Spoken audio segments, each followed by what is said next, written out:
Ma fille se battait pour sa vie quand mon père a dit au docteur, sauvez-la. Non, cette ordure ne mérite pas de traitement. Mon frère s'est moqué, mais il ne savait pas que j'avais le pouvoir de les détruire. Merci d'être ici avec moi aujourd'hui. J'espère que tu passes une journée merveilleuse où que tu sois.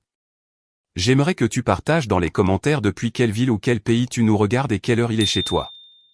Maintenant, commençons notre histoire ensemble. L'odeur antiseptique me brûlait la gorge. C'était une odeur vive, clinique, qui s'accrochait à tout et promettait une propreté que je ne ressentais pas à l'intérieur.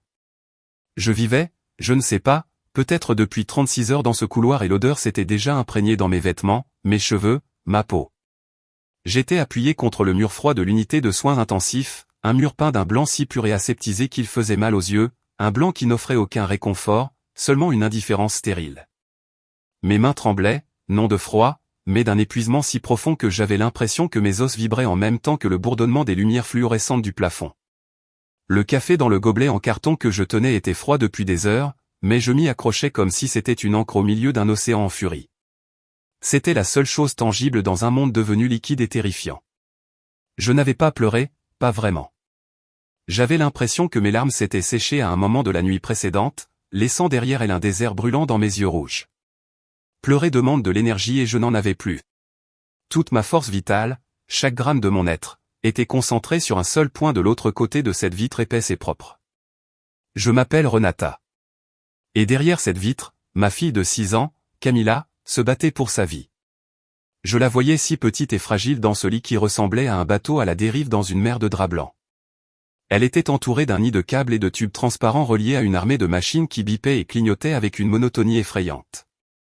Chaque bip, un battement de son cœur, chaque montée et descente rythmique de sa petite poitrine, orchestrée par un ventilateur, était une victoire contre la pneumonie agressive qui avait failli me l'arracher.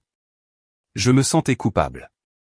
La culpabilité est un poison lent et corrosif, et je le buvais à petites gorgées depuis que le médecin des urgences avait prononcé les mots « état critique ». Pourquoi n'ai-je pas compris plus tôt que sa fièvre était plus qu'un simple rhume? Pourquoi ai-je pris ça tout pour quelque chose de passager? Ne sois pas trop protectrice, Renata, je m'étais dit à moi-même. Maintenant ces mots résonnaient dans ma tête comme une accusation. Moi qui m'étais battu contre le monde pour l'avoir, pour l'élever seul dans mon petit appartement, je me sentais la personne la plus inutile de la planète, une simple spectatrice de son combat. Le couloir était presque vide, plongé dans ce silence respectueux et tendu des hôpitaux. Un silence qui n'est pas une absence de bruit, mais la présence palpable de la peur. Seul le bourdonnement des lumières et l'écho occasionnel des sabots d'une infirmière brisaient le calme. Je me suis serré dans mes bras en essayant de produire une chaleur qui n'existait pas. Mon esprit était un tourbillon de « et si ?» un carrousel des pires scénarios possibles qui tournait sans cesse. Je me sentais si seul, une solitude si vaste et profonde qu'elle semblait avoir un poids physique m'écrasant contre ce mur blanc. Et alors je les ai entendus. Le son inconfondable des talons de ma mère, Ophélia, même si elle n'était pas là. C'était le clic-clac rythmique et autoritaire des chaussures chères de mon père Horatio, résonnant sur le lino poli du couloir. Un son qui n'avait jamais annoncé du réconfort, seulement du jugement. J'ai levé les yeux, mon corps se tendant instinctivement. Je l'ai vu tourner au coin, grand, imposant dans son costume gris anthracite parfaitement repassé, ses cheveux argentés peignés en arrière avec une précision millimétrée. On aurait dit qu'il venait à une réunion d'affaires, pas voir sa petite fille mourante. À ses côtés, comme toujours un pas derrière, marchait mon frère aîné Mauricio, avec cette arrogance détachée qu'il portait comme une seconde peau, son téléphone dernier cri collé à l'oreille. Mon père ne m'a pas regardé. Ses yeux froids et analytiques se sont fixés sur la fenêtre de l'unité de soins intensifs, évaluant la scène comme si c'était un investissement raté, un actif défectueux. Je n'ai vu pas une seule once d'inquiétude sur son visage, seulement une légère grimace de dégoût, la même qu'il faisait quand moi, enfant, je rentrais à la maison avec les chaussures pleines de boue. Mauricio a finalement raccroché le téléphone, m'a regardé de haut en bas d'un air qui me faisait sentir sale et négligé et a poussé un soupir comme si ma présence était une gêne dans sa journée chargée. Il s'est approché de la vitre et son expression était de pure indifférence.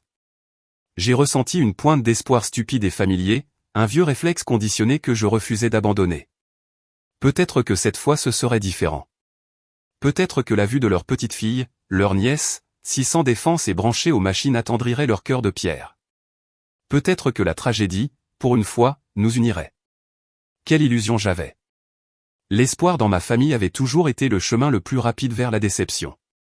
Juste à ce moment, le docteur Figroy, le chef de l'unité, un homme d'âge moyen avec de profondes cernes qui parlait de nuit sans sommeil mais avec un regard bienveillant, est sorti de l'unité et est venu vers moi avec un dossier à la main. Son visage montrait une fatigue professionnelle, mais il s'adressait toujours à moi avec une gentillesse que je lui étais immensément reconnaissante. « Renata » commença-t-il d'une voix douce, m'offrant un petit sourire rassurant. « Bonne nouvelle. Nous avons pu stabiliser sa respiration pour l'instant et ses niveaux d'oxygène montent lentement. Les prochaines heures sont cruciales, mais elle se bat. » Un soupir de soulagement, le premier depuis ce qui semblait une éternité, a échappé à mes lèvres. « Merci docteur. Vraiment, merci. » Mais le soulagement fut de courte durée. Mon père Horatio s'est interposé entre nous avec la subtilité d'un mur de béton. M'ignorant complètement, comme si je faisais partie du mobilier de l'hôpital, il s'est adressé au docteur. Son ton n'était pas celui d'un grand-père inquiet, mais celui d'un PDG évaluant un projet raté. « Docteur, dit-il, et sa voix, bien que basse, avait un tranchant qui coupait l'air du couloir. J'apprécie votre effort, mais soyons pratiques. Parlons affaires. » Le docteur Figroy cligna des yeux, visiblement déconcerté par le changement de sujet. « Excusez-moi, je ne crois pas comprendre, monsieur. » « C'est très simple, » continua mon père en faisant un geste vague et méprisant vers la chambre de Camilla. « Je sais ce que coûtent ces machines, je sais ce que coûte un lit dans cette unité et je sais ce que coûte cet hôpital. Nous n'allons pas gaspiller des ressources précieuses sur un cas perdu. » Il fit une pause dramatique, laissant ses mots flotter dans l'air, toxiques et lourds comme le plomb. « Laissez la nature suivre son cours. » L'air s'est figé autour de moi. La sensation fut si physique que j'en ai perdu mon souffle, comme si on m'avait frappé à l'estomac. J'ai regardé mon père cherchant désespérément un signe que c'était une blague cruelle, un malentendu grotesque, mais son visage était un masque de pragmatisme froid et calculateur. Le docteur Figroy le regardait avec un mélange d'incrédulité et d'horreur professionnelle. « Monsieur, avec tout le respect, nous parlons de votre petite fille. C'est une enfant de 6 ans. Il y a de l'espoir et notre devoir éthique et professionnel est de tout faire pour. » « Votre devoir est d'être réaliste, » le coupa Horatio et cette fois sa voix monta d'un ton teinté d'une impatience arrogante. Il se tourna et me désigna du menton, m'utilisant comme si j'étais la preuve irréfutable de son argument. « Elle, dit-il, et le mot sortit de sa bouche comme quelque chose de sale. Ne peut rien décider. Cette ordure ne mérite pas de traitement. Ordure. » Le mot résonna dans le couloir silencieux. Ce n'était pas un cri, c'était presque un murmure, mais il eut l'impact d'une explosion nucléaire dans mon cœur. Les quelques infirmières qui passaient s'arrêtèrent net, leur visage figé dans une grimace de stupéfaction. Le docteur Figroy resta littéralement sans voix, sa bouche légèrement ouverte, incapable de comprendre ce qu'il venait d'entendre. Moi, j'ai eu l'impression que le sol s'ouvrait sous mes pieds, que le monde entier penchait à un angle impossible. Ordure. Ainsi il appelait ma fille, son propre sang, l'enfant innocente qui se battait pour chaque bouffée d'air derrière cette vitre. Je me suis tourné vers mon frère Mauricio dans une dernière et désespérée tentative de trouver un allié, une once de décence humaine dans ma propre famille. Mais il haussa juste les épaules avec un petit sourire condescendant et moqueur sur les lèvres. « Allez, Renata, dit-il comme s'il m'expliquait la table de multiplication par 2. Tu sais que papa a raison. Il faut être un peu pratique, non ? Ce n'est pas comme si tu avais assez d'argent pour payer tout ce cirque. » La cruauté de son commentaire, la façon dont il réduisait la vie de sa nièce à une question de mon compte bancaire était presque pire que la brutalité calculée de mon père.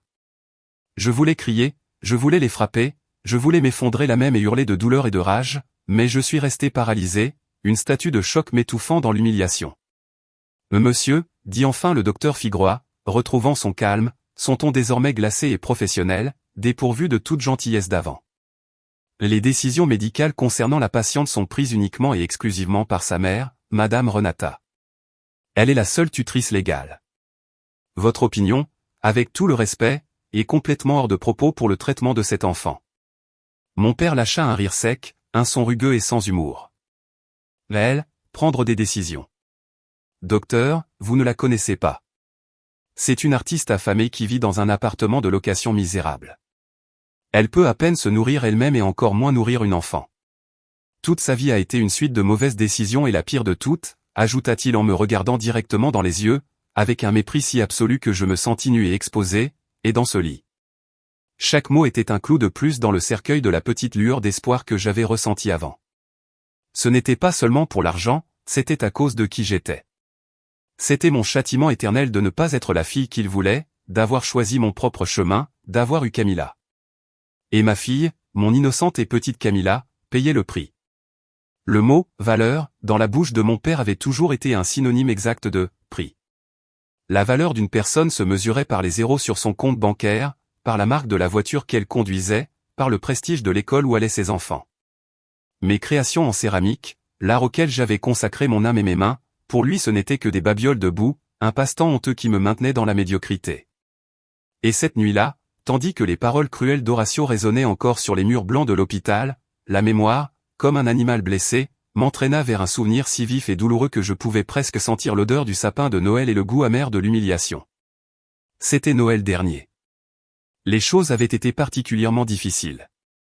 Les ventes dans ma petite boutique en ligne avaient été lentes et le loyer de l'appartement et du petit local que j'utilisais comme atelier semblait grimper à chaque nouveau matin.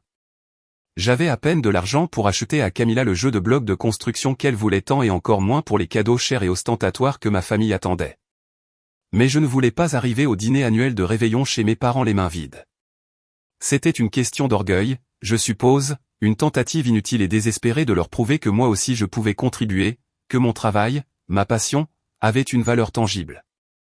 Alors j'ai fait la seule chose que je savais bien faire. Pendant 3 semaines, après que Camilla se soit endormie, je m'enfermais dans mon petit atelier froid. Les mains couvertes d'argile froide et humide, je travaillais sous la lumière d'une seule ampoule, modelant, cuisant et émaillant jusqu'à tard dans la nuit. J'ai créé un service à thé. Ce n'était pas n'importe quel service à thé. C'était une pièce en grès haute température avec un émail bleu cobalt profond qui rappelait le ciel nocturne et j'y avais ajouté de petites touches de lustre doré qui brillaient comme des étoiles lointaines. La théière avait une forme organique et élégante, et les 4 tasses, sans anse à la japonaise, tenaient parfaitement dans la paume de la main. J'y avais mis tout mon talent, tout mon cœur et beaucoup d'heures de sommeil perdu. C'était sans aucun doute le meilleur travail que j'avais fait de ma vie. C'était un morceau de mon âme fait en céramique. La nuit du réveillon, je suis arrivé chez mes parents. L'opulence du lieu m'avait toujours fait me sentir petite et inadéquate. Le sapin de Noël géant, chargé de décorations en cristal qui ressemblaient à des bijoux, l'odeur de dinde rôtie et de vin cher flottant dans l'air. Mauricio était déjà là, bien sûr, exhibant sa nouvelle montre de marque, un cadeau en avance de mon père. J'ai remis mon cadeau à Horatio, enveloppé soigneusement et simplement dans du papier craft et un simple ruban de jute. Il l'a pris avec une expression de léger mépris, le soupesant dans ses mains comme s'il évaluait son prix sur le marché. « Et ça, c'est quoi » demanda-t-il sans même me regarder dans les yeux. Il a déchiré le papier sans aucun soin, détruisant mon effort pour le rendre présentable. Quand il a vu le service à thé, ses sourcils se sont légèrement arqués, mais pas avec une agréable surprise, plutôt avec une sorte de curiosité condescendante. Il l'a sorti de la boîte, l'a examiné d'un regard critique, faisant tourner l'une des tasses entre ses doigts comme s'il inspectait une pièce défectueuse sur une ligne de production. « Là, dit-il enfin, et son ton fut le coup de grâce. Une de tes petites bricoles. » Le mot « bricole » sortit de sa bouche comme une insulte, comme si c'était synonyme de poubelle. Devant toute la famille, de mes oncles et cousins qui observaient la scène, il réduisit mon art, mes semaines de travail et de veille à un passe-temps enfantin et sans importance. Il ne dit pas merci. Il le posa simplement sur une petite table d'appoint dans un coin du salon, à côté d'une pile de magazines. « Merci, ma fille, dit-il à voix haute pour que tout le monde entende, mais son ton était paternaliste et condescendant. Quand tu auras un vrai travail, achète-moi quelque chose qui ait de la valeur. » Je sentis les regards de tous sur moi. Le sourire moqueur de Mauricio, le regard compatissant mais inutile de ma mère. Je sentis que je me ratatinais, que je devenais invisible. Le reste de la nuit, je vis comment le service était resté oublié dans son coin pendant que s'ouvraient des cadeaux chers. Des bijoux pour ma mère, la dernière technologie pour Mauricio. Personne n'en reparla. Des mois plus tard, quand je suis allé chez eux pour une raison triviale que je ne me rappelle même plus, j'ai vu le service à thé. Il était toujours sur la même table, dans le même coin, mais il était maintenant couvert d'une fine couche de poussière. Il servait de simple cale pour une pile de vieux magazines d'affaires. Ce n'était pas un trésor, ce n'était même pas une décoration. C'était un objet inutile, un rappel poussiéreux de mon échec à leurs yeux. C'était ça, moi, pour lui, quelque chose qu'on laisse dans un coin pour accumuler de la poussière. Et maintenant dans cet hôpital, ma fille n'était qu'une extension de cet échec. De la poubelle qui ne méritait pas de traitement. Le souvenir du service à thé poussiéreux, abandonné et couvert de poussière, se mêlait douloureusement à la dure réalité du couloir de l'hôpital. Pour mon père, l'équation familiale avait toujours été simple et brutale. Mauricio était l'investissement sûr, l'actif vedette destiné à générer de grands rendements de fierté et de statut social. Moi, au contraire, j'étais l'actif toxique, l'investissement raté qui ne produisait que des pertes de honte et de déception. Cette différence n'avait jamais été aussi évidente que dans les événements qui eurent lieu à peine un mois après ce Noël humiliant. Mauricio, dans une démonstration de sa soi-disant vision pour les affaires, avait décidé d'investir 200 000 pesos du capital de la petite mais respectable société de conseil de mon père. Il ne les avait pas investis dans la bourse, ni dans l'immobilier, ni dans aucun instrument financier classique. Il les avait investis dans une start-up de crypto-monnaie prometteuse et révolutionnaire qu'un de ses amis, rencontré dans un bar à la mode, lui avait recommandé avec grand enthousiasme. Comme on pouvait s'y attendre pour n'importe qui avec un minimum de bon sens, la start-up s'avéra être une escroquerie monumentale et l'argent s'évapora dans l'ère numérique aussi vite qu'il était arrivé. J'appris tout cela par pur hasard. Je suis allé chez mes parents pour récupérer un colis qui était arrivé par erreur à leur adresse et, en entrant, je les ai entendus se disputer vivement dans le bureau de mon père. La lourde porte en bois était entr'ouverte et la voix de mon frère sonnait étonnamment plaintive et aiguë, dépouillée de son arrogance habituelle.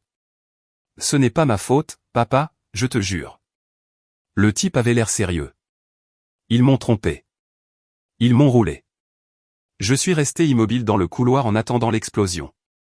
J'ai attendu les cris, les accusations d'irresponsables, d'inutiles, d'idiotes, le même répertoire d'insultes que j'avais entendu tant de fois pour des fautes infiniment plus petites, comme avoir une mauvaise note ou décider d'étudier l'art au lieu de l'administration des entreprises. Mais ce que j'ai entendu ensuite m'a glacé, paralysé par l'injustice. Il y a eu un long silence lourd, puis la voix de mon père, non pas furieuse, mais chargée d'une étrange fatigue résignée. « Ça va, Mauricio. Ça va, dit-il. Au moins, tu sais profiter de la vie comme un homme de succès devrait le faire. L'important, à la fin de la journée, c'est l'apparence. Considère ça comme une leçon coûteuse sur qui il faut croire dans le monde des affaires. Je m'occuperai de boucher le trou. Que ça ne sorte pas de cette pièce. » Je suis resté pétrifié. Une leçon coûteuse. 200 000 pesos. Aussi simple que ça. Mon frère, l'enfant doré, l'héritier, pouvait jeter à la poubelle l'équivalent de ce que je gagnais en 3 ans de travail dur et sans pause. Et pour mon père, ce n'était qu'une leçon, pas un seul reproche. Mon esprit, tout seul, a fait la comparaison inévitable et douloureuse. Je me suis rappelé ce qui s'était passé seulement quelques semaines avant cet incident. Mon vieux four de céramique, le cœur de mon petit business, l'outil qui me permettait de payer le loyer et la nourriture, était mort. Le thermostat s'était abîmé de façon irréparable et la réparation, ou plutôt le remplacement, coûtait 20 000 pesos. 20 000 pesos que je n'avais pas. Pour moi, c'était une catastrophe d'une ampleur énorme. Sans le four, je ne pouvais pas produire, je ne pouvais pas vendre, je ne pouvais pas payer le loyer. Après une semaine de panique et de nuit blanche, j'ai ravalé ma fierté, cette fierté que mon père méprisait tant, et je suis allé lui demander, pas comme un cadeau, mais comme un prêt. Je lui ai apporté un dossier avec un plan de remboursement détaillé, montrant comment je le rembourserais scrupuleusement en 6 mois, avec des intérêts si nécessaires. Je me suis assise en face de lui dans ce même bureau, sur cette même chaise inconfortable, me sentant comme une petite fille demandant la permission d'exister. Il n'a même pas regardé mes papiers. Il s'est renversé dans son imposant fauteuil en cuir, a joint le bout de ses doigts en formant une pyramide et m'a regardé par-dessus ses lunettes de lecture avec une expression de profond ennui. « Renata, Renata, Renata » dit-il en secouant lentement la tête, comme si j'étais un cas perdu. « Quand vas-tu apprendre ? Ton affaire n'est rien d'autre qu'un passe-temps, un passe-temps cher et sale. Je ne vais pas jeter mon bon argent dans un puits sans fond. Si tu ne peux pas te payer tes propres outils, c'est peut-être un signe de l'univers pour que tu trouves un vrai travail, secrétaire ou quelque chose comme ça, quelque chose pour lequel tu es qualifié. » Je suis sorti de son bureau en me sentant plus petite et plus humiliée que jamais. Il ne m'avait pas seulement refusé l'argent, il m'avait refusé la valeur de ma vie, de ma passion, de mon combat. J'ai réussi à obtenir l'argent autrement, en demandant un petit prêt à un ami et en faisant des doubles services dans un café les week-ends. Mais la blessure de son mépris ne s'est jamais refermée. Et maintenant, debout dans le couloir de l'hôpital, l'injustice de tout cela m'a frappé avec la force d'un train de marchandises. La vie de ma fille, dont la valeur était infinie pour moi, était une dépense qui ne valait pas la peine. La logique de mon père était aussi claire que du cristal et aussi tranchante qu'un couteau. Tout ce que touchait Mauricio se transformait en or, ou au moins était pardonné comme si c'en était. Tout ce que je touchais, y compris le miracle de ma propre fille, était de la boue, de la poubelle, quelque chose sans valeur. Après que mon père et mon frère soient partis, laissant derrière eux un silence plein de venin et une traînée de mépris dans l'air, je suis resté seul à nouveau, mais quelque chose de fondamental avait changé en moi. La douleur était toujours là, une braise brûlante et constante dans ma poitrine, mais en dessous d'elle, une nouvelle sensation commençait à se cristalliser, une rage froide, dure et pure comme le diamant. J'ai erré dans les couloirs labyrinthiques de l'hôpital sans but précis, mes pieds avançant tout seuls tandis que mon esprit était un champ de bataille où les souvenirs et les humiliations combattaient l'incrédulité. J'ai fini, presque sans m'en rendre compte, dans la petite chapelle silencieuse de l'hôpital. Je ne suis pas une personne religieuse, pas au sens traditionnel. Ma foi s'était érodée à chaque déception, à chaque parole cruelle, mais j'avais besoin d'un endroit silencieux, d'un refuge loin des bips incessants des machines et de l'odeur de désinfectant. La chapelle était vide. La lumière de l'après-midi se filtrait à travers un modeste vitrail, peignant le sol carrelé de taches de couleurs éteintes comme des bijoux tristes. Je me suis assise sur l'un des bancs en bois sombre, sentant le froid du bois à travers mes vêtements. Mon corps était engourdi. Je n'ai pas prié. Je ne savais pas quoi demander ni à qui. Les mots semblaient vides, inutiles, incapables de contenir l'ampleur de ma douleur. À la place, j'ai ouvert mon sac, un geste automatique. Mes mains bougeaient mécaniquement, cherchant quelque chose sans savoir exactement quoi. Et puis mes doigts ont touché un morceau de papier ancien, plié et adouci par le temps. Je l'ai sorti. C'était un ticket de cinéma. Il était décoloré, presque illisible, avec la date presque effacée, 15 août 2010. Il avait presque 15 ans. C'était pour le film Inception. Ce n'était pas le film qui comptait. Ce qui comptait, c'était que ce jour-là, dans un rare alignement des planètes, mon père m'avait emmené au cinéma seulement moi. Mauricio était en colonie de vacances, ma mère rendait visite à une tante malade. Nous y sommes allés juste lui et moi, un événement si inhabituel que ça ressemblait à un rêve. Je me souviens que nous avons parlé en voiture sur le chemin du cinéma. Il m'a demandé mes cours d'arrêt, pour une fois, une seule et brillante fois, il a semblé vraiment écouter, sans juger, sans comparer. Il a acheté un grand seau de pop-corn pour qu'on partage, et pendant le film, dans une scène d'action particulièrement intense, j'ai attrapé son bras instinctivement et il ne m'a pas repoussé. C'était une journée parfaitement normale, insignifiante pour n'importe qui d'autre dans le monde, mais pour moi, c'était devenu une relique sacrée. La preuve tangible qu'à un moment, quelque part, profond et oublié, mon père m'avait aimé, ou au moins avait apprécié ma compagnie. Pendant toutes ces années, j'avais gardé ce ticket comme un trésor secret, un talisman contre sa propre cruauté. Dans les pires moments, quand son mépris était le plus tranchant, je sortais ce ticket et je le regardais et je me disais, ce n'a pas toujours été comme ça. Il y a eu un jour bien. Rappelle-toi le jour bien. C'était mon encre vers une version de mon père qui existait peut-être seulement dans mon imagination. Alors que je tenais ce fragile morceau de papier dans la pénombre de la chapelle, mon téléphone a vibré, un son profane dans ce lieu sacré. C'était ma mère, Ophélia. J'ai répondu une partie de moi, la plus stupide et incorrigible, espérait un mot de réconfort. Je suis désolé, Renata, ma fille. Sa voix sonnait en pleurs étendus. Est-ce que tu vas bien? Non, maman. Je ne vais pas bien, ai-je dit, et ma propre voix a sonné vide et lointaine, comme si elle appartenait à quelqu'un d'autre. Écoute, ton père est très, très en colère. Tu n'aurais pas dû le contredire devant le docteur. Tu sais comment il devient? Tu es en train de perturber les choses, ma fille. Tu crées des problèmes. J'ai cessé d'écouter les mots et je me suis concentré sur l'émotion. Elle ne pleurait pas pour Camilla, elle ne s'inquiétait pas pour moi. Elle pleurait parce que son mari, mon père, était en colère. Parce que moi, la fille dont le monde s'écroulait, j'étais en train de déranger les choses. La fragile et fausse paix de leur maison, construite sur mon silence et ma soumission, était plus importante que la vie de leur petite fille. Au revoir, maman, ai-je dit doucement et j'ai raccroché avant qu'elle ne puisse répondre. J'ai regardé le ticket de cinéma dans ma main. Le souvenir de ce jour qui avant me donnait tant de réconfort me semblait maintenant être le pire des mensonges, une cruelle exception qui rendait la règle de son indifférence encore plus douloureuse et évidente. Ce n'était pas une preuve d'amour, c'était un mirage dans le désert. Je ne l'ai pas déchiré, je ne l'ai pas froissé dans un accès de colère. Avec un calme qui m'a fait peur à moi-même, je me suis levé, j'ai marché vers la petite poubelle en métal près de la porte de la chapelle et je l'ai simplement laissé tomber à l'intérieur. J'ai vu comment il atterrissait doucement sur des fleurs fanées et, à cet instant, j'ai senti que quelque chose en moi, cette espérance enfantine, bête, naïve et tenace se brisait pour toujours. Il n'y avait plus rien à sauver.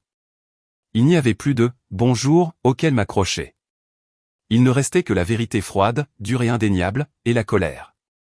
Une colère qui, pour la première fois, n'était pas dirigée contre moi pour ne pas être assez, mais contre eux pour être exactement qui ils étaient. Je suis sorti de la chapelle en me sentant étrangement légère, comme si je m'étais débarrassé d'un poids que je portais toute ma vie sans m'en rendre compte, le poids de l'espoir. La douleur pour Camilla était toujours là, une braise brûlante dans ma poitrine, mais le désespoir était parti. À sa place, il y avait un but, une clarté glacée et tranchante. Mon père avait déclaré la guerre dans le couloir de l'hôpital, une guerre contre ma fille, contre ma dignité. Et moi, pour la première fois de ma vie, j'étais prête à me battre. Avec cette nouvelle résolution froide, j'ai sorti mon téléphone, mais cette fois ce n'était pas pour chercher du réconfort dans la voix d'un ami, c'était pour chercher une arme. J'ai cherché dans mes contacts le numéro de mon oncle Tadeo.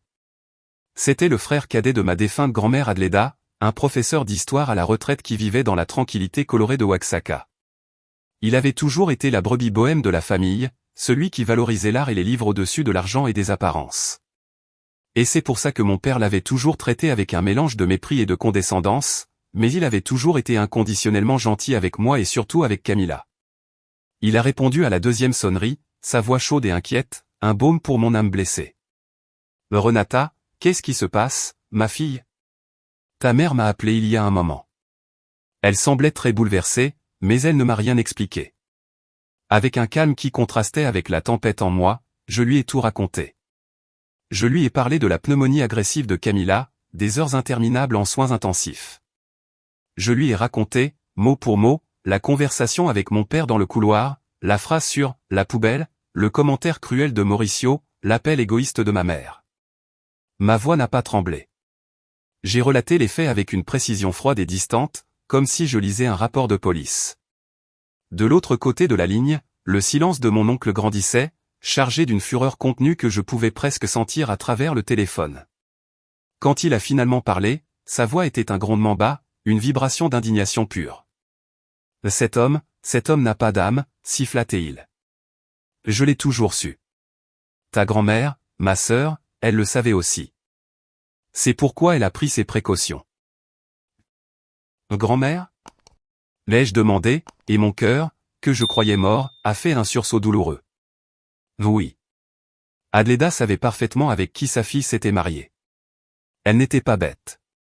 Elle savait qu'Horacio était un homme contrôlant, avare et obsédé par l'argent et le pouvoir. Elle t'adorait, Renata. Elle disait qu'elle voyait en toi son propre esprit créatif, celui qu'elle avait dû réprimer toute sa vie à cause des conventions de son époque. Il fit une pause et je l'entendis respirer profondément. Quelques semaines avant de mourir, nous avons eu une longue conversation. Elle était assise dans son fauteuil à bascule en regardant son jardin. Elle était inquiète pour toi. Elle savait qu'Horacio ne te soutiendrait jamais, encore moins si tu décidais d'être mère célibataire. Elle m'a dit quelque chose que je n'ai jamais oublié. Je me suis penché en avant sur ma chaise en plastique, collant le téléphone à mon oreille, n'osant pas respirer, comme si le moindre son pouvait briser le charme. Là elle m'a dit, Tadeo, je me suis assuré que Renata est un filet de sécurité, un filet qu'Horacio ne pourra jamais toucher ni contrôler. C'est mon héritage pour elle, pour que son feu ne s'éteigne jamais. Un frisson m'a parcouru le dos malgré la chaleur du couloir. Un filet de sécurité. Qu'est-ce que ça veut dire ? Dans le testament, tout est allé à maman et papa. Je m'en souviens très bien. Le testament que tout le monde connaît. Oui, m'interrompit mon oncle avec urgence. Mais ta grand-mère était plus maligne que nous tous réunis. Elle jouait aux échecs pendant que les autres jouaient aux dames. Elle m'a donné un nom au cas où un jour comme celui-ci arriverait. Le nom de son avocat de confiance, un vieil ami de l'université. Elle a dit que c'est lui qui avait les vraies instructions. Mon pouce est accéléré, martelant mes tempes. C'est qui, tonton? Quel est son nom? Dis-le-moi, s'il te plaît. Il s'appelle Ramiro Moral, un licencié déjà âgé, je crois qu'il est à la retraite. Il vit ici à Oaxaca. Je n'en sais pas plus, Renata, seulement ça. Mais si Adleda lui faisait confiance, c'est que c'est pour quelque chose de très important. Licenciado Ramiro Moral. Le nom s'est gravé en moi au fer rouge. Un filet de sécurité. L'héritage de ma grand-mère. Pour la première fois depuis des jours, une étincelle de quelque chose qui n'était pas le désespoir s'est allumée en moi. Ce n'était pas de l'espoir. Pas exactement. C'était quelque chose de plus tranchant, de plus calculé, de plus dangereux. C'était la possibilité d'avoir du pouvoir, le pouvoir de protéger ma fille et le pouvoir de faire ravaler à mon père chacune de ses paroles cruelles et empoisonnées. Merci, tonton, ai-je chuchoté. Ma voix était rauque à cause de l'émotion retenue. Merci. Ça change tout. J'ai raccroché et je suis resté à regarder le mur blanc du couloir, mais je ne me sentais plus écrasé par lui. Il ressemblait maintenant à une toile blanche. Et moi, enfin, j'avais la peinture et les pinceaux pour commencer à tracer mon propre dessin. La chasse avait commencé. Les 48 heures suivantes furent une danse étrange et schizophrène entre deux mondes. D'un côté, il y avait le monde tangible et urgent des soins intensifs, l'odeur antiseptique qui faisait déjà partie de moi, les conversations à voix basse avec les infirmières sur les niveaux de saturation en oxygène, les longues heures assises sur une chaise inconfortable près du lit de Camilla. Lui tenant sa petite main molle, lui chantant les chansons de Cuna qu'elle aimait tant, même si elle ne pouvait pas m'entendre. Son état était stable, mais incroyablement fragile, et chaque petite amélioration, chaque chiffre positif sur les moniteurs, était une victoire personnelle qui me remplissait d'un soulagement tremblant et bref. Ma fille était mon ancre, le centre immobile de mon univers, et je n'ai laissé rien ni personne détourner mon attention d'elle. Mais dès que Camilla s'endormait profondément ou lorsqu'une infirmière venait faire sa tournée et me demandait gentiment de sortir un moment, je me retirais dans un coin du couloir ou dans la cafétéria presque vide du sous-sol de l'hôpital et j'entrais dans mon autre monde, le monde de la chasse. Le licencié Ramiro Moral n'a pas été facile à trouver. Mon oncle Tadeo m'avait prévenu que c'était un homme âgé et retraité, et il semblait avoir pris très au sérieux l'idée de disparaître de la carte à l'ère du numérique. Il n'était ni sur Facebook ni sur LinkedIn, il n'y avait pas d'inscription de son cabinet dans les annuaires téléphoniques actuels. C'était un fantôme digital, un homme d'une époque d'avant. Mon premier réflexe a été de chercher dans les registres du barreau d'Oaxaca. J'ai passé des heures dans le petit centre d'affaires déprimant de l'hôpital, payant par fraction de temps d'internet sur un ordinateur lent au clavier collant, à naviguer dans des bases de données gouvernementales vieillies et peu intuitives. Finalement, après presque 2 heures de recherche frustrantes, j'ai trouvé une mention, Ramiro Moral, licence retirée en 2015. Il n'y avait ni numéro de téléphone, ni email, seulement l'adresse d'un cabinet qui, après une recherche rapide dans Google Maps, s'est révélé être maintenant une boutique de mezcal artisanal, une impasse. Mais je n'ai pas abandonné. L'image du visage de mon père prononçant le mot « poubelle » était un carburant inépuisable. J'ai pensé comme ma grand-mère, une femme astucieuse et de l'ancienne école. Comment elle contacterait un ami comme ça? Pas par Internet, par les gens, par les connexions humaines. J'ai commencé à appeler des cabinets d'avocats à Oaxaca, un par un, en suivant une liste trouvée en ligne. Au début, mon histoire était maladroite. Je faisais semblant d'être une ancienne cliente, une nièce lointaine, tout ce qui me venait. Excusez-moi, je cherche le licencié Ramiro Moral. Le connaissez-vous? Savez-vous comment je pourrais le joindre? La plupart étaient de jeunes avocats ou des secrétaires qui n'avaient jamais entendu parler de lui. J'ai reçu beaucoup de « non » secs, beaucoup de refus tranchants de gens trop occupés pour aider une inconnue. Après presque 20 appels infructueux, j'étais sur le point d'abandonner. Je me sentais stupide, à poursuivre un fantôme. J'ai regardé une photo de Camilla sur mon téléphone, souriant avec une dent de lait tout juste tombée. J'ai pris une grande inspiration et j'ai composé le numéro suivant de la liste. Cette fois, une voix aimable et âgée d'une secrétaire au bout du fil a dit « Ramiro ?» Don Ramiro, bien sûr que je me souviens. Un homme brillant, de ceux d'avant, un vrai gentilhomme. Je crois que son ancien associé, le licencié Vega, exerce encore. Peut-être qu'il pourra vous aider. Bingo. Trouver le licencié Vega a été infiniment plus facile. Son cabinet était bien sur Internet avec un site simple mais professionnel. J'ai appelé et, cette fois, mon histoire a été plus directe et honnête. Bonjour. Je m'appelle Renata Riva. Je suis la petite fille d'Adleda Riva. On m'a dit que vous pourriez m'aider à contacter votre ancien associé, le licencié moral.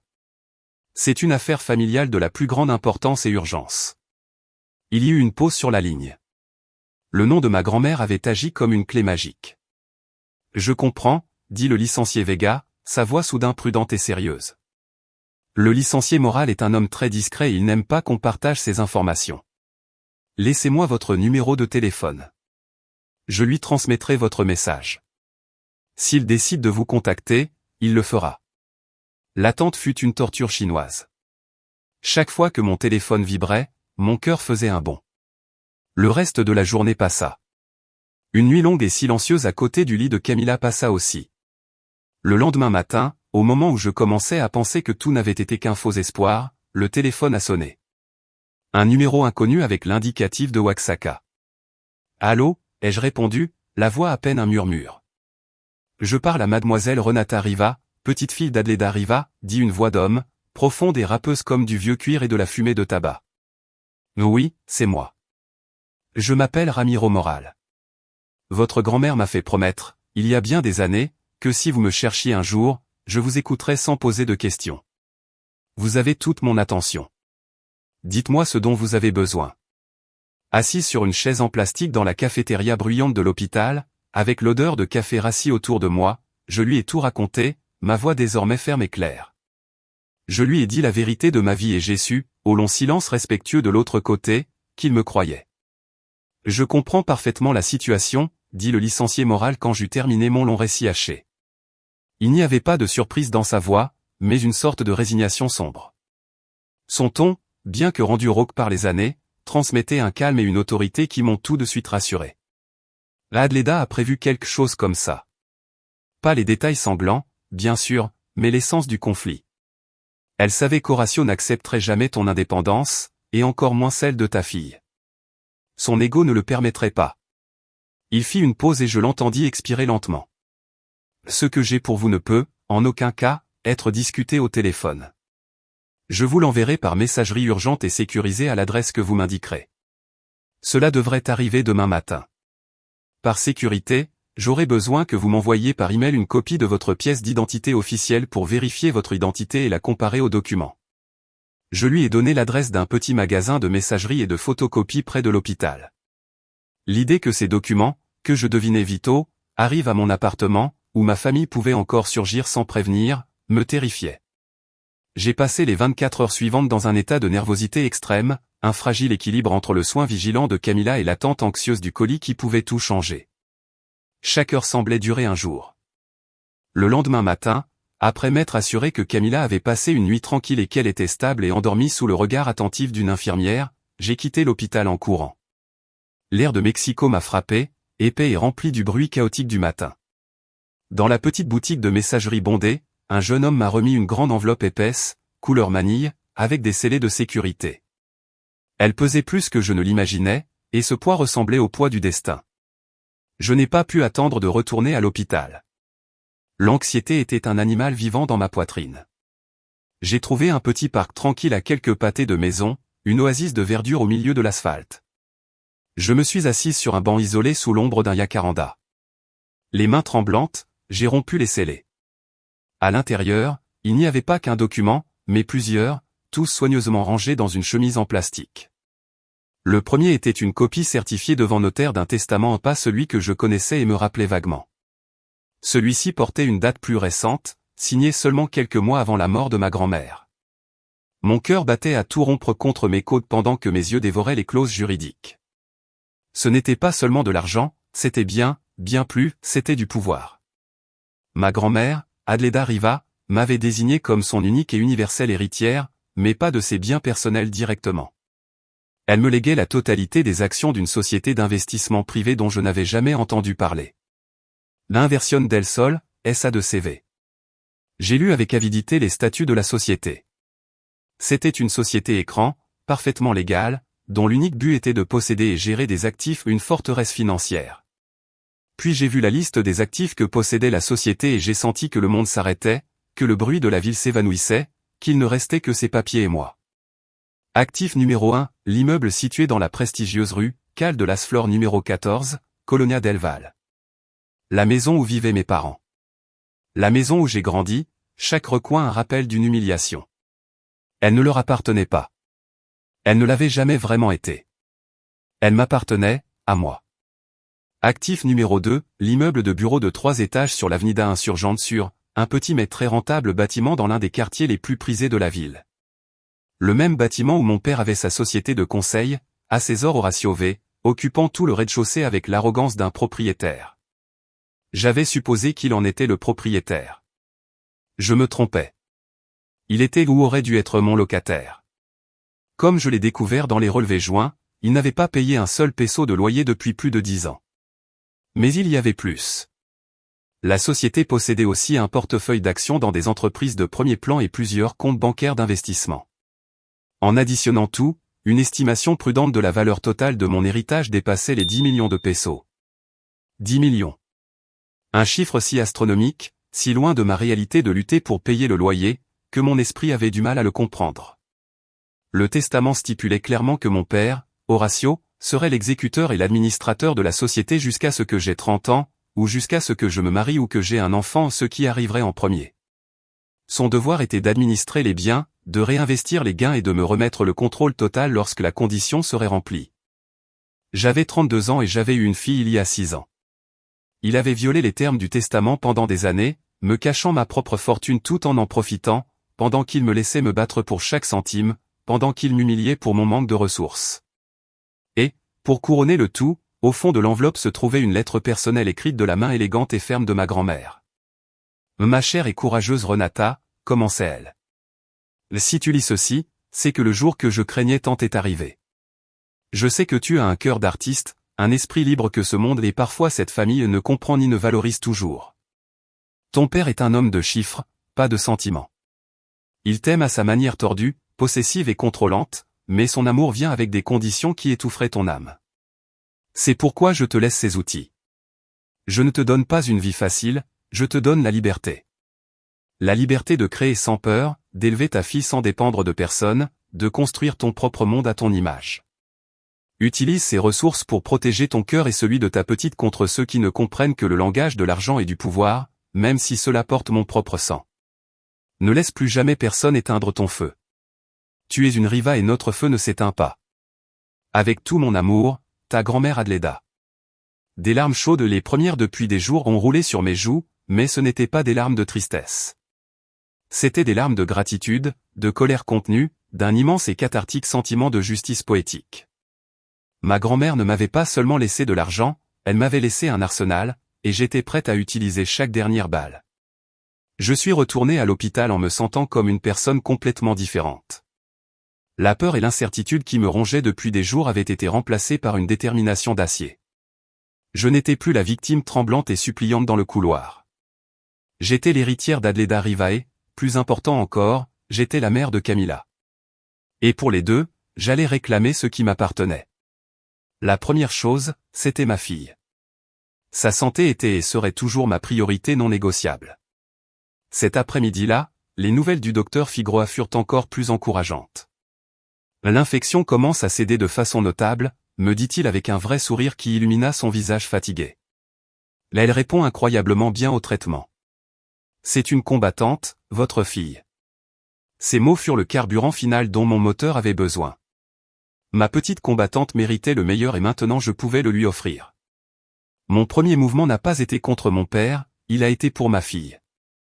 Avec la chemise en cuir contenant les documents de l'héritage dans mon sac, je suis descendu directement au bureau administratif de l'hôpital, le même bureau où, quelques jours plus tôt, j'étais entré avec la peur paralysante de ne pas pouvoir payer la facture, prête à supplier un plan de paiement.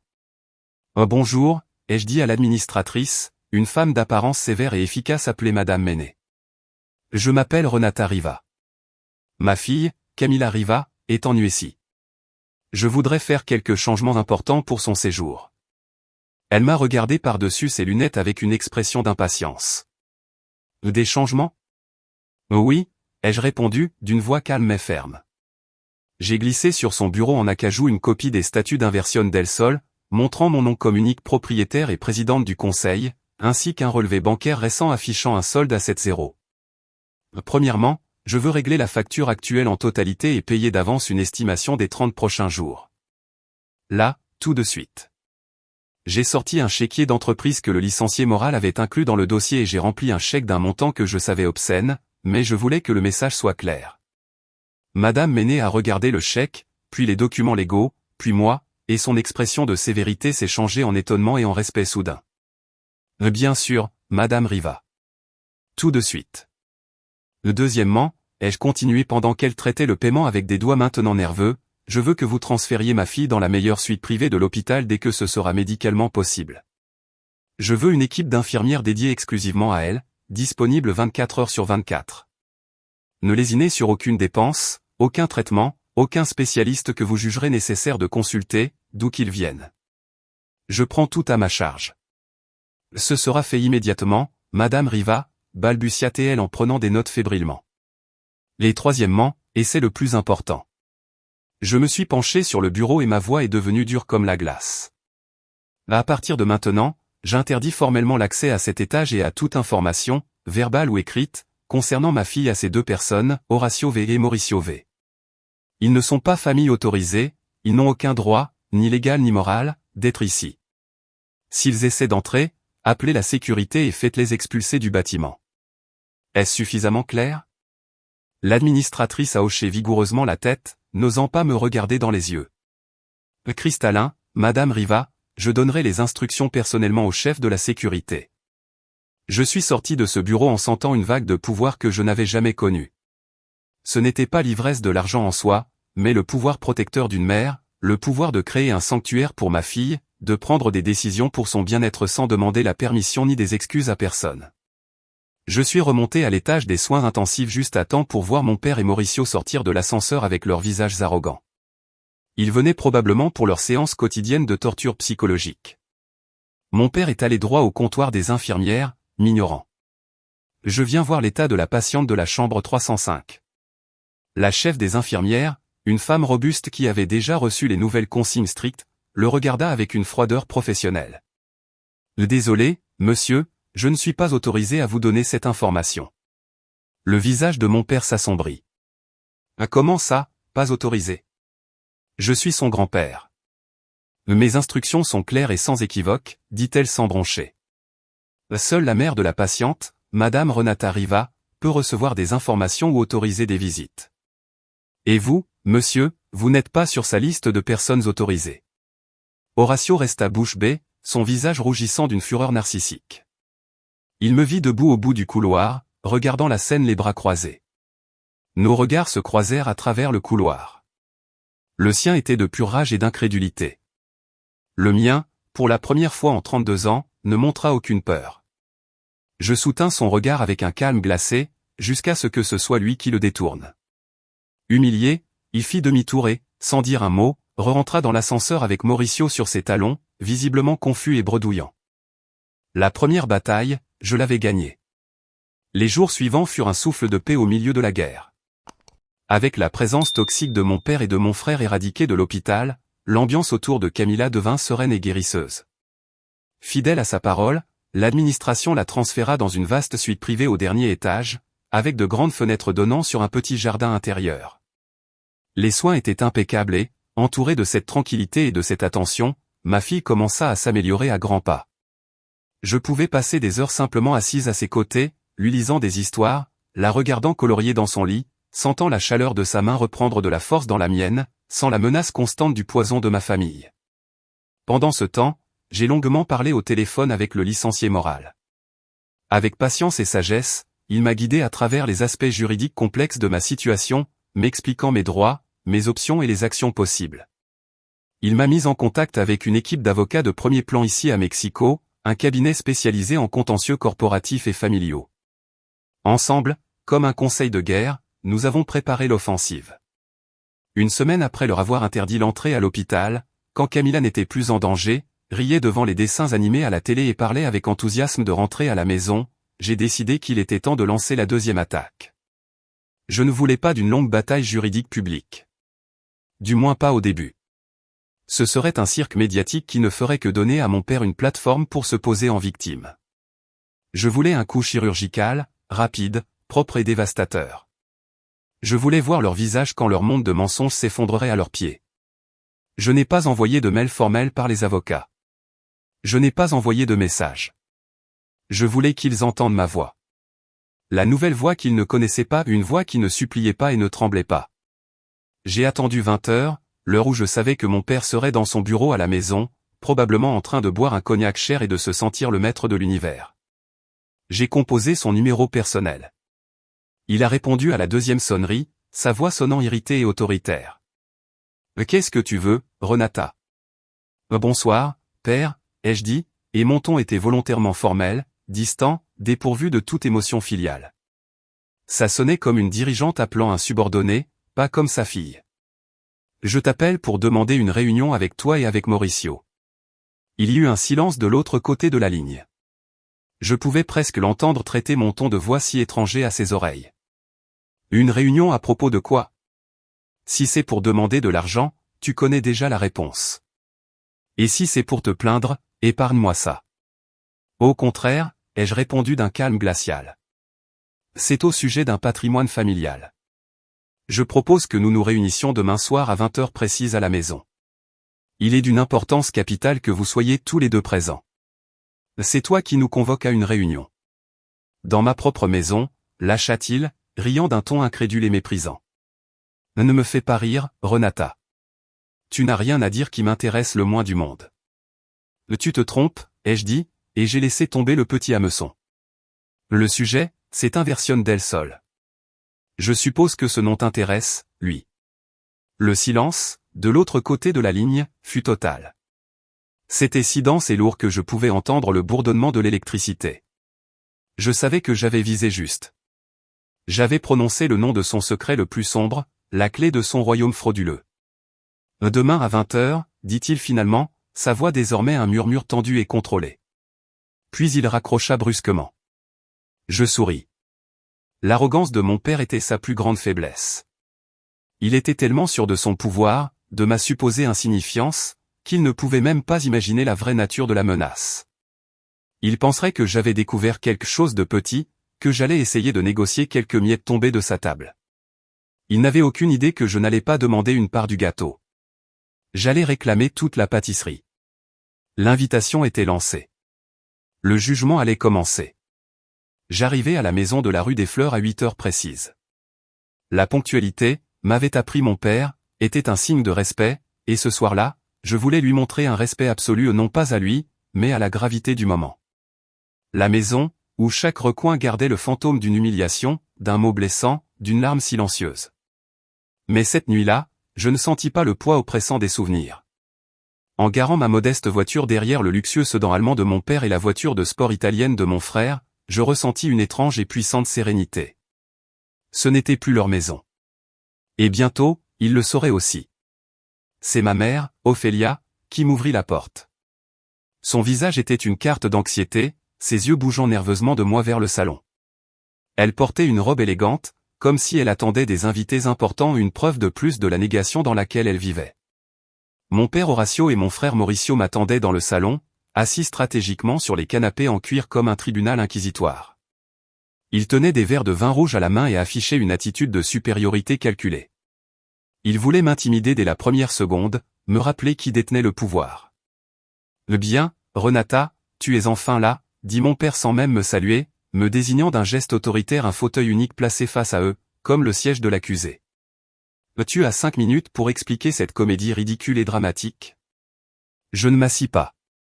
Je préférais rester debout, une décision consciente pour briser leur mise en scène de pouvoir. Cela leur donnait l'avantage de la hauteur, mais moi, j'avais celui, inébranlable, de la vérité. Je posai mon sac sur la lourde table basse en verre. J'en sortis une fine chemise en cuir noir que mes avocats avaient préparée. Elle ne contenait pas beaucoup de papier, mais elle pesait comme le plomb de la justice. Mauricio éclata d'un petit rire moqueur. C'est quoi ça, Renata? Tes dessins? Tu veux nous vendre ton art pour payer l'hôpital? J'ignorais son commentaire aussi facilement qu'on ignore le bourdonnement d'un moustique. Mes yeux restaient fixés sur mon père.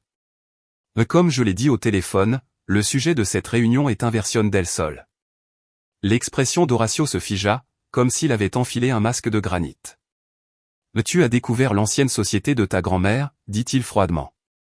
Ce n'était qu'un simple instrument fiscal à l'époque. Elle a été dissoute il y a des années. Il n'y a rien là-dedans pour toi. Fin de l'histoire. C'est curieux, répondis-je en ouvrant lentement la chemise d'un geste délibéré. Parce que selon les registres publics étonnamment faciles à consulter, la société non seulement existe encore, mais elle est plutôt rentable. Je sortis le premier document, l'acte constitutif original mis à jour, avec mon nom comme unique propriétaire et actionnaire majoritaire, et le sien comme ancien administrateur légal. Je le fis glisser sur la surface en verre de la table. Il le regarda, mais ne le toucha pas, comme si le papier brûlait. Un détail technique. Une simple erreur de dossier qui n'a pas été corrigée à temps, lança-t-il, même si une minuscule goutte de sueur commençait à perler sur son front. Un détail technique, répétai-je en haussant un sourcil. Alors je suppose que le titre de propriété de cette même maison est aussi un détail technique?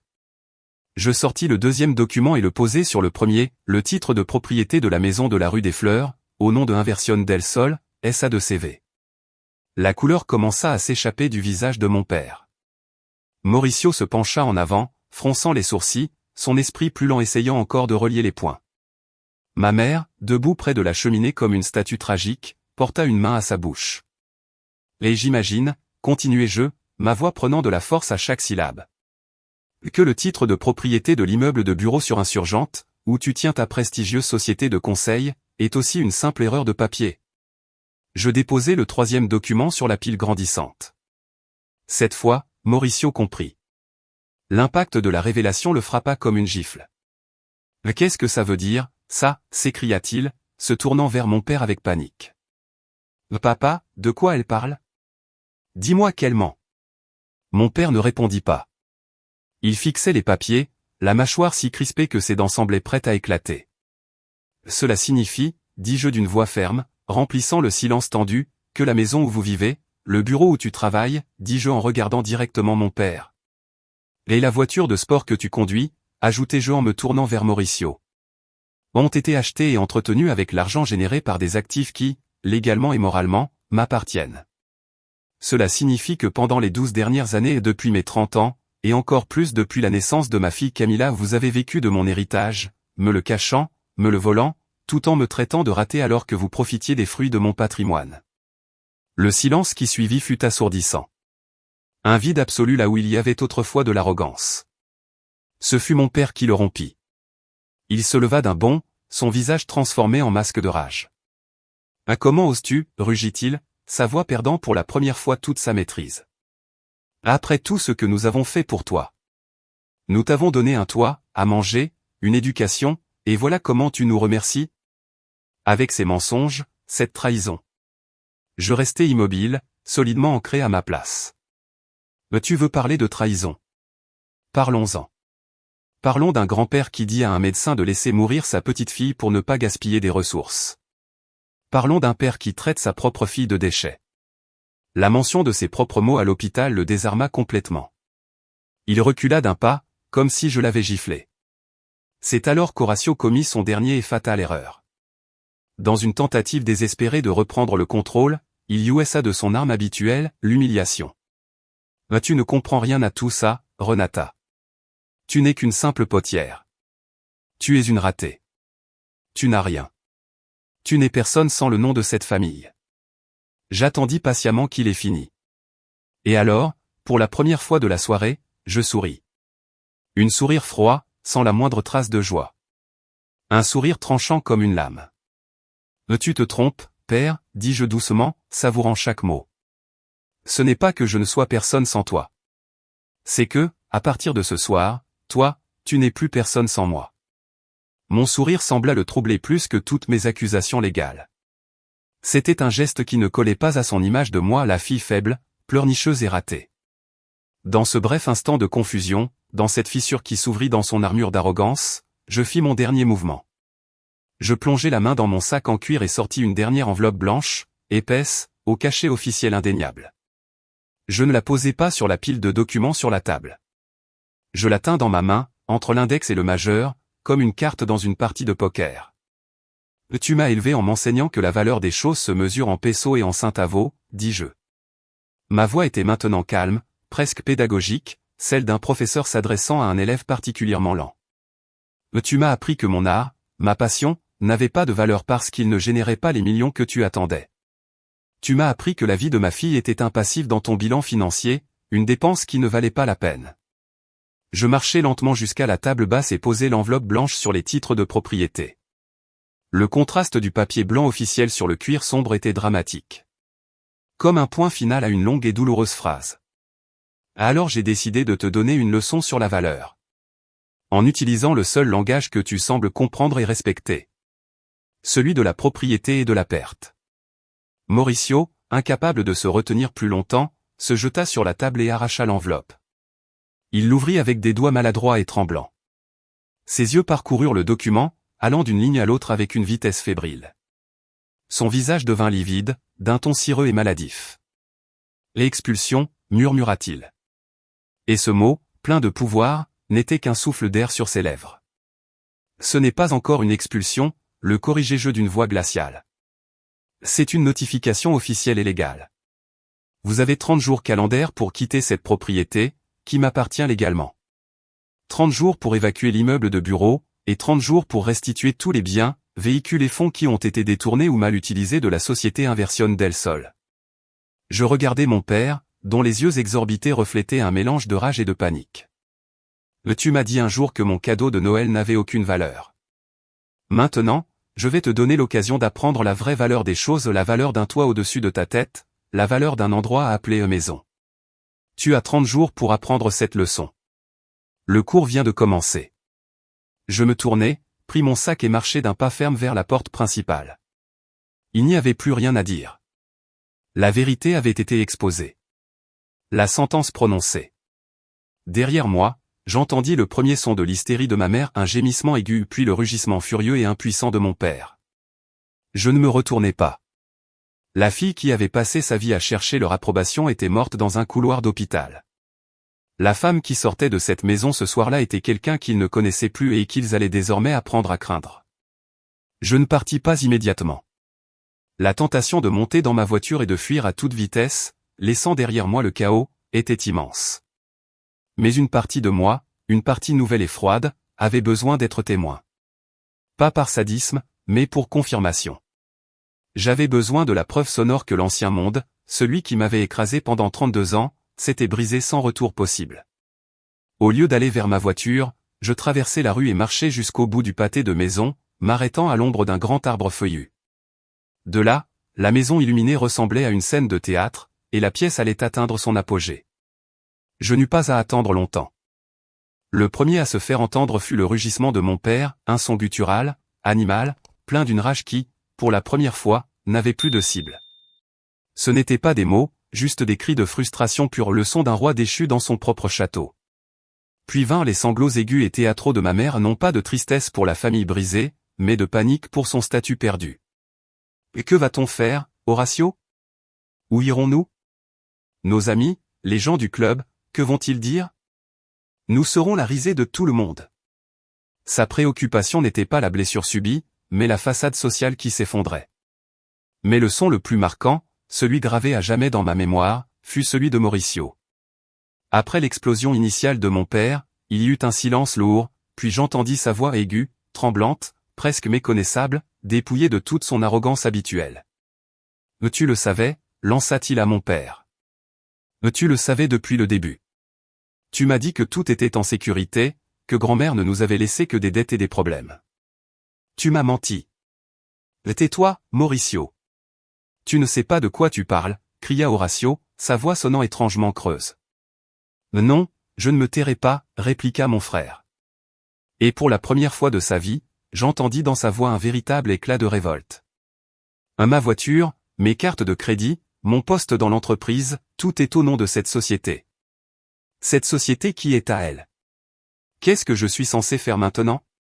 Tu m'as élevé pour ne rien faire, pour être un héritier. Héritier de quoi, papa? Des dettes que tu vas avoir maintenant à cause de ton fraude? Ce fut la révélation la plus triste et la plus profonde pour moi. J'entendis la panique pure et existentielle dans la voix de mon frère et je compris quelque chose de fondamental. Son arrogance n'avait jamais été la sienne. C'était un costume que mon père lui avait taillé sur mesure, un habit de supériorité qui, maintenant, devenait ridiculement trop petit, révélant l'homme apeuré, inutile et dépendant qui se cachait dessous. Mauricio n'avait jamais été l'enfant prodige par ses propres mérites. Il n'avait été qu'un reflet de l'ego narcissique de mon père. Et maintenant que le miroir était brisé, il était complètement perdu, un prince sans royaume ni but. Je compris alors que mon père ne m'avait pas seulement détruite par son mépris.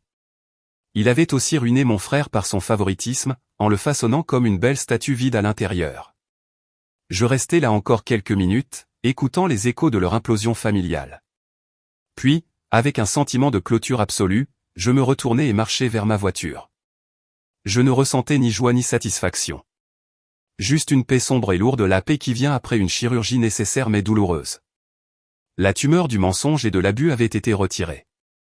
La plaie était ouverte et saignante, mais pour la première fois de ma vie, elle pouvait guérir. En conduisant de nouveau vers l'hôpital, le seul endroit au monde qui me semblait maintenant être un foyer, je pensais au service à thé couvert de poussière dans un coin de cette maison. Mon père n'avait jamais compris sa valeur, mais moi oui. Sa valeur n'était pas dans l'argile ni dans l'émail, mais dans les heures de travail, dans l'intention, dans l'amour que j'y avais mis. C'était une valeur qu'on ne pouvait ni acheter ni vendre. Et cette nuit-là, j'avais réclamé ma propre valeur, une valeur qu'il ne pourrait plus jamais me reprendre. Le mois suivant passa en un éclair, un tourbillon d'activités légales et de préparation personnelle. Pendant que mon nouveau et efficace cabinet d'avocats s'occupait d'exécuter les notifications, de lancer les audits et de transférer officiellement tous les actifs sous mon contrôle, je me consacrais entièrement à Camilla, corps et âme. Elle sortit de l'hôpital une semaine après la confrontation, encore faible mais avec un sourire radieux, serrant ma main comme si c'était sa bouée de sauvetage dans un monde enfin sûr. Nous nous installâmes temporairement dans un appartement meublé et lumineux, dans un quartier calme près de son école, un endroit plein de lumière et, surtout, sans fantômes. La voir rire à nouveau, voir le rose revenir sur ses joues, l'entendre bavarder sur ses amis et ses jouets, fut le seul baume dont mon âme blessée avait besoin. Nous avons acheté des meubles neufs, peint une de ses murs en lavande de sa couleur préférée et, petit à petit, jour après jour, nous avons bâti notre propre sanctuaire, un refuge à l'épreuve du poison. Les 30 jours de délai prirent fin. Un matin, alors que je préparais le petit déjeuner, le chef de mon équipe juridique m'appela. Mademoiselle Riva, bonjour. Je vous informe que la propriété de la rue des Fleurs a été libérée ce matin. Les clés ont été déposées à notre bureau. La maison est officiellement à vous, quand vous voudrez en prendre possession. Ce week-end-là, nous y allâmes pour la première fois. Je garai la voiture devant et pris la main de Camilla. En ouvrant la porte principale avec ma propre clé, je sentis un frisson me traverser. Camilla, sans le poids de mes souvenirs, courut dans le grand jardin négligé, poursuivant des papillons, son rire résonnant dans l'air. C'était un son pur et joyeux que cette maison n'avait jamais connu. J'entrai lentement. L'endroit était vide, dépouillé de ses meubles prétentieux et de sa décoration ostentatoire. Ça sentait la poussière, le vide et l'abandon. Je parcourus les pièces nues, touchant les murs, ne ressentant pas un triomphe amer, mais le début de quelque chose de nouveau. Ce n'était plus la scène de ma douleur. C'était la toile blanche de mon avenir. Un après-midi, quelques semaines plus tard, alors que je déballais des cartons dans ce qui allait devenir ma nouvelle maison, mon téléphone sonna. Un numéro inconnu. Je répondis prudemment. Renata, dit une voix tremblante et hésitante de l'autre côté. Je la reconnus immédiatement. C'était ma mère, Ophélia. Je restai silencieuse, attendant. Ma fille, s'il te plaît, tu dois m'écouter, supplia-t-elle d'une voix dramatique qui ne m'atteignait plus. Ton père ne va pas bien. Il est détruit. Il ne mange pas, il ne parle pas. Et Mauricio, nous ne savons plus quoi faire. Nous sommes dans un petit appartement en location. C'est horrible. Tu ne peux pas nous faire ça. S'il te plaît, Renata, nous sommes ta famille. J'ai attendu patiemment qu'elle finisse, en notant surtout ce qu'elle ne disait pas. Elle n'a pas demandé des nouvelles de Camilla. Il n'y a pas eu un seul mot d'excuse. Pas la moindre reconnaissance du mal qu'ils avaient fait. Seulement des plaintes sur leur nouvelle situation inconfortable, un appel désespéré à un devoir familial qu'eux-mêmes avaient réduit en cendres. « Maman », dis-je enfin, d'une voix calme et ferme comme le roc. « Depuis 6 ans, depuis le jour où Camilla est née, combien de fois m'as-tu appelé juste pour demander comment elle allait? Combien de fois m'as-tu appelé juste pour voir si nous avions besoin de quelque chose, sans que ce soit pour me transmettre une plainte ou un ordre de papa ?» Le silence à l'autre bout de la ligne fut sa réponse la plus éloquente. Je n'ai pas répondu pour elle, pas une seule fois. Cet appel, comme tous les autres depuis des années, n'est pas pour moi, il est pour toi, pour ton confort, pour ta peur. J'en ai assez entendu. J'ai déjà ma réponse. Sans attendre sa réplique, j'ai raccroché. J'ai ouvert ma liste de contacts et, d'un geste ferme du pouce, j'ai bloqué son numéro. Puis celui de mon frère. J'ai coupé le dernier fil pourri qui me liait à mon passé. Ma famille, ce n'était pas eux. Ma famille, c'était la petite fille qui, à cet instant, arrivait en courant au salon avec une fleur des champs dans la main et un sourire qui illuminait le monde.